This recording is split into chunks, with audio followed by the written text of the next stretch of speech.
গরমকাল হোক বা একটু ক্লান্ত লাগার সময় রাস্তার ধারের দোকান থেকে একটা ঠান্ডা ফলের রসের বোতল কিনে ঢক ঢক করে খেয়ে নেওয়ার অভ্যাস আমাদের অনেকেরই আছে। বিশেষ করে বাড়িতে ছোট বাচ্চা থাকলে তো কথাই নেই। কোল্ড ড্রিঙ্কস ক্ষতিকর ভেবে আমরা পরম নিশ্চিন্তে তাদের হাতে তুলে দিই প্যাকেটজাত ফলের রস। বোতলের গায়ে আঁকা থাকে টসটসে আম, আপেল বা কমলার ছবি। বড় বড় অক্ষরে লেখা থাকে খাঁটি বা একদম আসল ফলের রস। আর সেই চকচকে বিজ্ঞাপন দেখেই আমরা ভাবি অন্তত শরীরের জন্য ভালো কিছু একটা তো খাওয়া হচ্ছে।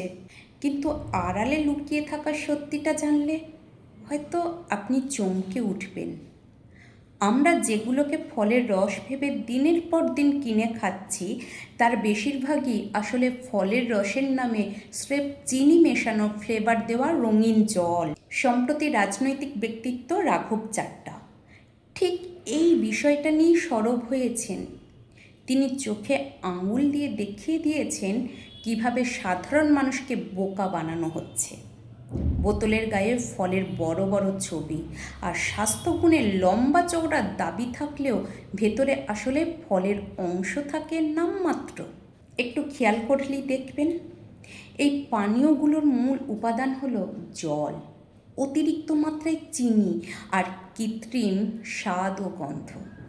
ফলের স্বাদ আনার জন্য মেশানো হয় এমন কিছু উপাদান যা আমাদের জিভকে সাময়িকভাবে ধোঁকা দেয় ঠিকই, কিন্তু শরীরের কোনো কাজেই আসে না। আমরা অনেকেই হয়তো ভাবি মাঝে মধ্যে একটু খেলে আর কি এমন ক্ষতি হবে, কিন্তু একটু ভেবে দেখুন স্বাস্থ্যকর পানীয়ের নামে অজান্তে কত বিপুল পরিমাণ চিনি আমাদের শরীরে প্রবেশ করছে। এই অতিরিক্ত চিনি মেশানো জল দিনের পর দিন খাওয়ার ফলে শরীরে জমছে মেদ। এর হাত ধরে খুব অল্প বয়সী ঘাড়ের কাছে নিঃশ্বাস ফেলছে ডায়াবেটিসের মতো নীরব ঘাতক। শুধু ডায়াবেটিস না, অতিরিক্ত ওজনের সমস্যা আজকাল ঘরে ঘরে। বাড়ির ছোটরাও এর থেকে রেহাই পাচ্ছে না। মেদ বাড়ার পেছনে এই ধরনের মিষ্টি পানীয়র একটা বড় ভূমিকা থেকে যাচ্ছে, যা আমরা অনেক সময় টেরই পাচ্ছি না। আমাদের একটু সচেতনতা কিন্তু এই ছবিটা বদলে দিতে পারে। অন্ধের মতো বিজ্ঞাপনের চমকে বিশ্বাস না করে এবার থেকে একটু সতর্ক হওয়ার সময় এসেছে। আমাদের নিজেদের স্বার্থেই এই ছোট্ট অভ্যাসটা গড়ে তোলা ভীষণ জরুরি। পরের বার যখনই দোকান থেকে কোনো প্যাকেটজাত ফলের রস কিনবেন, বোতলটা একটু ঘুরিয়ে পেছনের লেবেলটা পড়ার অভ্যাস করুন।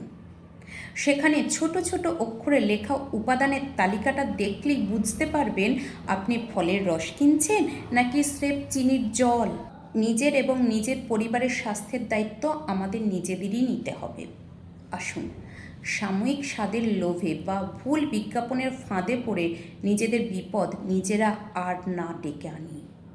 একটু যাচাই করে কিনি, সুস্থ ও সচেতন থাকি।